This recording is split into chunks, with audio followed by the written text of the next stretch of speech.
আসসালামু আলাইকুম বন্ধুরা, তোমরা কেমন আছো? আশা করি তোমরা খুব ভালো আছো। হাসিনার জীবনধারা চ্যানেলে তোমাদের সকলকে স্বাগত, শুভেচ্ছা জানাই।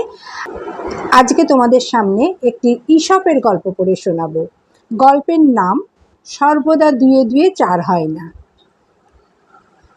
গল্পের নাম সর্বদা দুয়ে দুয়ে চার হয় না। এক গ্রামে এক বিধবা বুড়ি থাকতো। অনেক বয়স হয়েছিল তার। আত্মীয় স্বজন বলতে কেউই ছিল না তার, একলাই থাকতো। বুড়ির পয়সা কড়ি যথেষ্ট ছিল, কিন্তু বুড়িটি ছিল হাড় কিপ্টে। সব সময় তার একটাই চিন্তা ছিল, কি করে তার সম্পত্তি বাড়ানো যায়। অথচ তার এই সম্পত্তি তারপর যে কে ভোগ করবে তার কোনো ঠিক ঠিকানা ছিল না। তার উপর বুড়িটি ছিল মহা খিটখিটে। গ্রামের লোকেরা তার থেকে 10 হাত দূরে থাকত। ওই বুড়ির একটা সুন্দর মুরগি ছিল। মুরগি প্রায় রোজই একটি করে ডিম পাড়ত।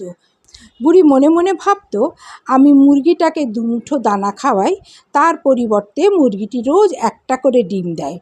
আমি যদি ওকে 4 মুঠো দানা খাওয়াই, তবে নিশ্চয়ই মুরগিটি 2টো করে ডিম দেবে।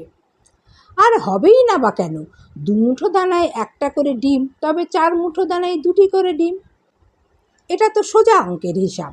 যদি এমনটা হয়, তবে কিছুদিন পর 6 মুঠো দানা খাওয়াবো। অতএব বুড়ি পরদিন থেকেই 4 মুঠো করে দানা খাওয়াতে লাগলো মুরগিটিকে।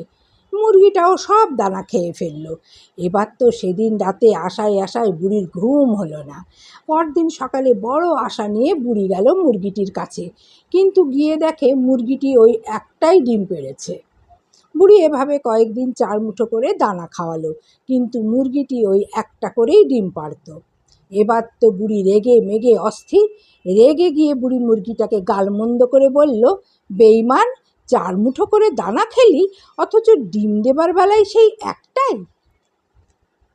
নীতি কথা হচ্ছে, সব সময় দুয়ে দুয়ে চার হয় না।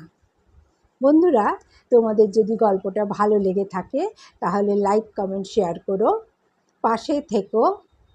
নতুন হলে সাবস্ক্রাইব করতে কিন্তু ভুলো না। অফুরন্ত স্নেহ, ভালোবাসা, শ্রদ্ধা জানিয়ে এখানেই শেষ করছি। তোমরা সবাই খুব ভালো থেকো, সুস্থ থেকো, সাবধানে থেকো। আল্লাহ হাফিজ।